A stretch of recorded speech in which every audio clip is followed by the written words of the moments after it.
Okay, this is a little video tutorial for the tenors and basses on Night of Silence.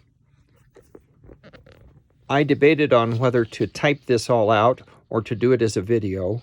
I hope you like this method. To me, it makes sense because I can demonstrate things for you. I can point to exactly what I'm talking about in the score. Let me know what you think. If you'd just as soon have the instructions typed out, I can do it that way. But I think this is a little more human and a little more enjoyable.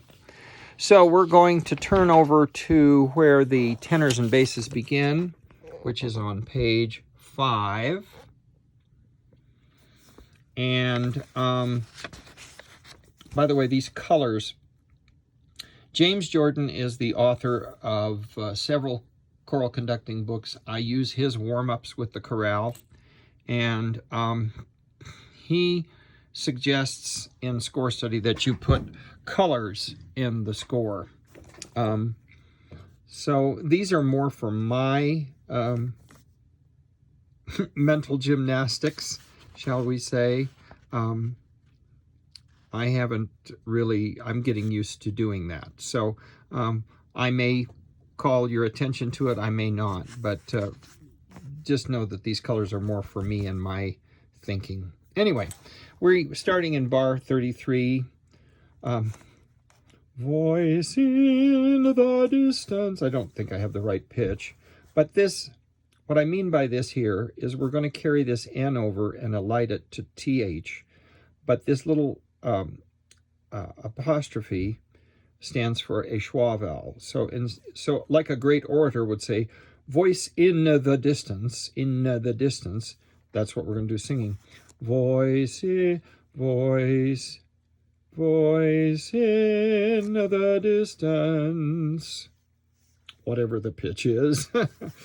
And then we're going to shorten this to a quarter note with a quarter rest. That's where distance, call in the night. I'd like a strong K here. Shape this note. Call in the night. Going to shorten that one. Put the T on beat 2. This is my marking for a glottal stop.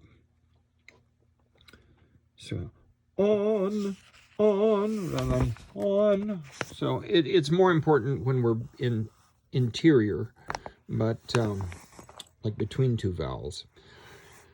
I'd like a little accent and a tenuto stress, a little extra pressure on when you enfold us, you speak of the light. So what I want here is a little taper, shorten us. When I do that, that means a lift. Without the parentheses, that's how I write a breath.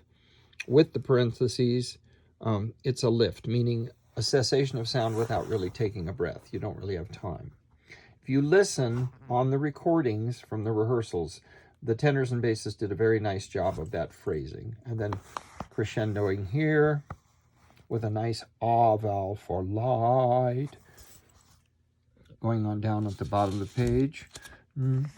Don't crescendo. The women have crescendoed this phrase, but here we're not going to because of the text. And make sure it's piano. Gentle on the ear, you whisper softly. Head voice, a little accent, a little stress on whisper softly. Notice I would like it breathy. And just a little bit of a retard. Pochissimo ritardando. A little tiny retard. Here we're going to be back to tempo. Here we will probably do a little pushing of the tempo. Rumors of the dawn embracing. Now, I should have marked it, and I'm going to mark it now.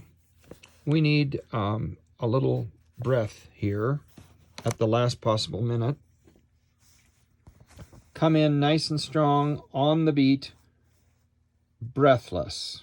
So, rising, breathless love awaits darkened souls. So, the tenuto just a little extra length on that, make the note, a tenuto means to give the note as much length as possible.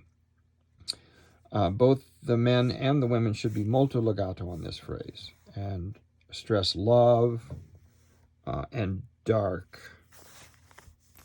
My little darkened souls. Shorten that quarter note, quarter rest, put your consonant there, and then attack soon on beat 3. We worked on that quite a bit in the rehearsal video that you'll see from the 26th. Darkened souls soon. And carrying on over, make sure that note is nice and high. Give me an accent on no. And morning, cross out the R. Morning.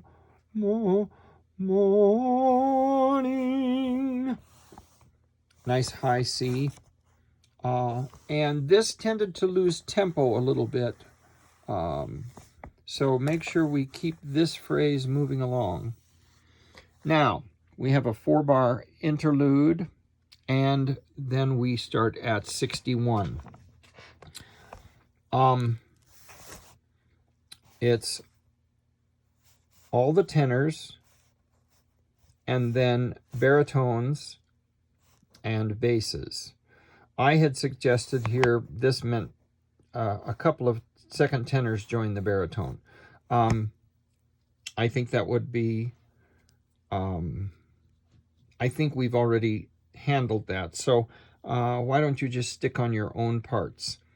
Baritones, you have the melody.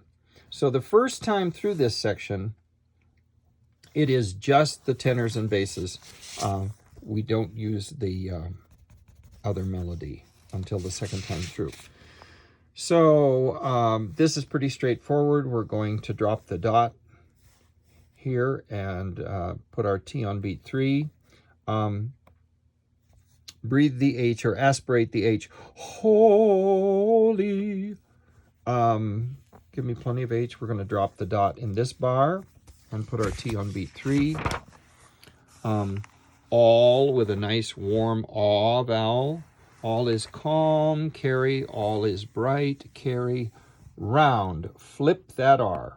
Round, rather than round, but roundion. There again is that little schwa vowel.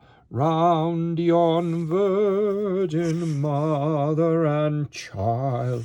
The accent here is for the second tenors. And notice everybody's going to shorten. The half notes become, dotted half notes become half notes. We drop the dots. And second tenors, you're just going to sing quarter, quarter. Everybody puts a rest so they can put their consonant on beat 3. Basses, second basses, can you crescendo into child? On page 12, aspirate the H. We're going to shorten this bar just a bit. Make sure that we hear the tenors resolve to the E, but just give us a little time to put on our consonant. I'm going to take just a hair of time. You can't read that, but that says time. My hole punch through it.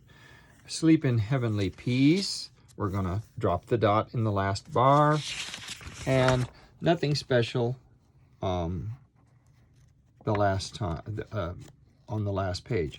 Then we repeat, and remember, when we repeat, we go back to measure 57 on page 8. There's a 4-bar interlude. We had a few people that, especially the first time we did it, came right back to 61. So when we do this the second time, I've invited altos to sing along with the baritones on the melody in their own range. That's all I've got for you on this piece.